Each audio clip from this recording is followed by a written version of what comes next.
એ body એટલે આમાં અડાડીશું તો પણ આપણને એ થશે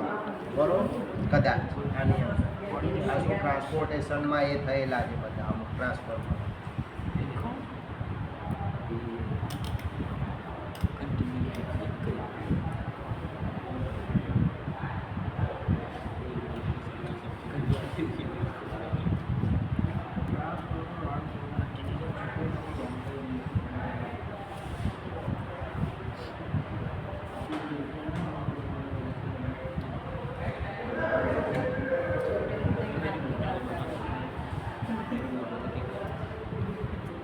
લઈને આવો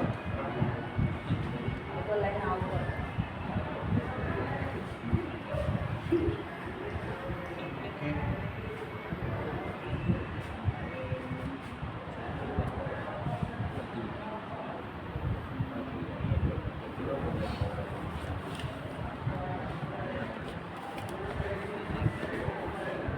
હવે આમાં ખબર પડે આ વાઇન્ડિંગમાં આ 3 કોઇલ છે આ જે આપેલો છે આ પહેલો ટર્મિનલ છે એનો પહેલો છેડો અને આ બીજો છેડો આ વાઇન્ડિંગ છે એનો પહેલો છેડો ને આ બીજો છેડો કોઇલ આ ત્રીજું વાઇન્ડિંગનો પહેલો છેડો ને આ બીજો છેડો એ રીતે એટલે ટોટલ આપણા કેટલા થાય 3 વાઇન્ડિંગ છે એક સાઈડના આપણા 6 ટર્મિનલ હશે છે 6 ટર્મિનલ તો એ રીતે આપણે દરેક વાઇન્ડિંગ આ રીતે ચેક કરવાનું પહેલાં ઓકે છે બરાબર હવે આ આની જોડે માની લો આપણે આને આમે અડાડીશું આ ક્યાંય આની જોડે જો માની લો ટચ થયેલું ગણાશે શોર્ટ થયેલું હોય તો તરત જ આમાં રીડિંગ આવે બરાબર એટલે આ એની કન્ટિન્યુટી થઈ આની વચ્ચે આના સિવાય આ બીજા 4 ટર્મિનલ જોડે કોઈની જોડે કન્ટિન્યુટી બતાવવું જોઈએ જો કન્ટિન્યુટી બતાવશે તો શોર્ટ હશે બરાબર આ પહેલાં ચેક કરી લેવાનું બરાબર એ જ રીતે એલટીમાં આ રીતે જોઈ લેવાનું આમાં આની જોડે બતાવશે પણ બાકીના આની જોડે નહીં બતાવે પછી આનું અને આનું આપણે બીજું વાઇન્ડિંગ છે તો આની જોડે આવશે બરાબર અને એના સિવાય બીજા આની જોડે પણ આ જોઈ લેવાના બધાય આમાં નહીં બતાવે આ ત્રીજું વાઇન્ડિંગ બરાબર એ રીતે એલટી એટલે સેકન્ડરી વાઇન્ડિંગ છે પછી આ બધા જોઈ લેવા દરેક વચ્ચે એટલે આપણને પાકી ખબર પડે બરાબર પછી આ આપણું બીજું વાઇન્ડિંગ આવી ગયું પછી એના સિવાયના આનું ઓકે આ બધા જોડે જોઈ લેવા બરાબર એ રીતે ત્રીજું તો આ ત્રીજામાં લોચો એ જોયું રેઝિસ્ટન્સ જોવાનું બરાબર હવે પહેલું વાઇન્ડિંગ આપણું કયું છે આ સ્મોલમાં રેન્જ ચેન્જ કરજો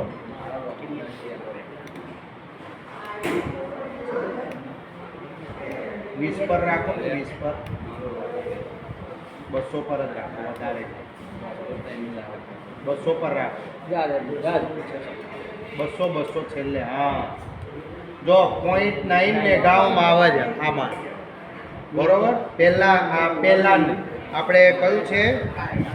હા એ પેલું સેકન્ડ પ્રાઇમરી છે ને હા પ્રાઇમરી બરોબર આ બીજું બરોબર આમાં બી સેમ છે ઓકે તો આ રીતે આ પ્રાઇમરીનો આપણો શું છે આઈઆર ઇન્સ્યુલેશન રેઝિસ્ટન્સ એ રીતે આપણું આ છે સેકન્ડરી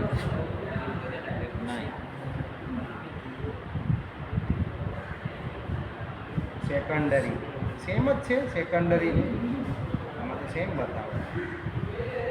એક સરખી જ લાગે નહીં એમ અસર આવે એમ બેની બગાડ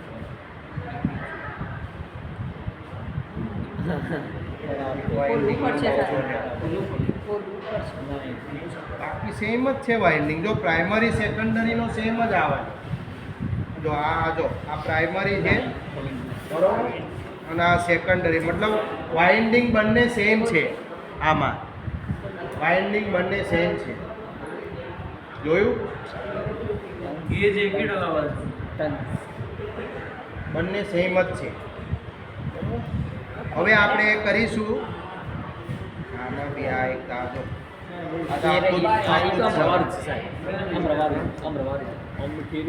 એ જ છે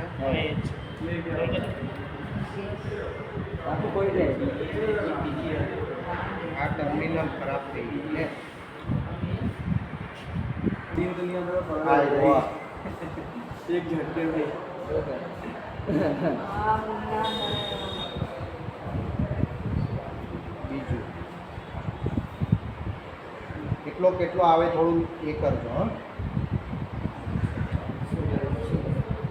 રોકી દે રોકી દે ડિસ્ટન્સ આવવો જોઈએ ને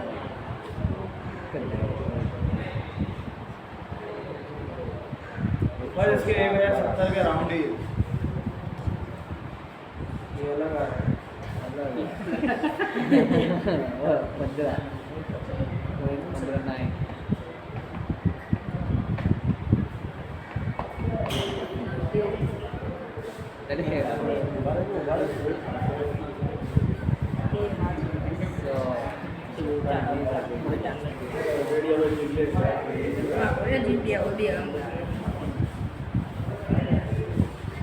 પેલામાં લખવાનું એ રીતે આ ટેબલ હે ને આમાં આપણે લખવાનું દરેક પહેલું આ બોડી ટુ અર્થવાળું જુઓ આ LT ટુ કઈ આવી A1 A2 એટલે A1 A2 કયો થયો આ પહેલું છે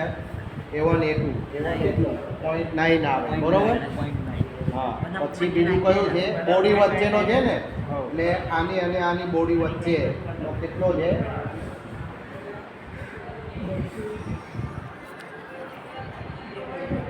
$103 કે 104 આવે છે 105 બરોબર હા પછી A1 A2 વચ્ચે એટલો આવે આ જો છે એટલો 107 જેટલો આવે આવ્યો તો આ રીતે આમાં લખવાનું આ રીડિંગ આવે એ જ રીતે બીનું શોધવાનું તો બીનું કયું છે આ બી છેડો તો બીનું અને બોડી વચ્ચે એનો આ ઇન્સ્યુલેશન રેઝિસ્ટન્સ 69 70 છે બરોબર B2 નો પણ એટલો જ છે 70 અને B1 to B2 છે ને જો એ 0.9 બરોબર આવી ગયો આ તો ખરાબ છે આનો નહીં આવે આ એક જ છે 100 આનો લોચો જ છે આમાં ખામી છે બોલીએ તાણ આવે છે એટલે આ રીતે દરેકનો રેઝિસ્ટન્સ આપણને ઇન્સ્યુલેશન રેઝિસ્ટન્સ શોધવાનો હવે આ જ વસ્તુ આપણે મેગરથી બી કરી શકીએ મેગરથી કંઈ હા લાવો કાઢો એટલે મેગર વિશે થોડું શીખવા મળી જાય જાણકારી હોવી જોઈએ બરોબર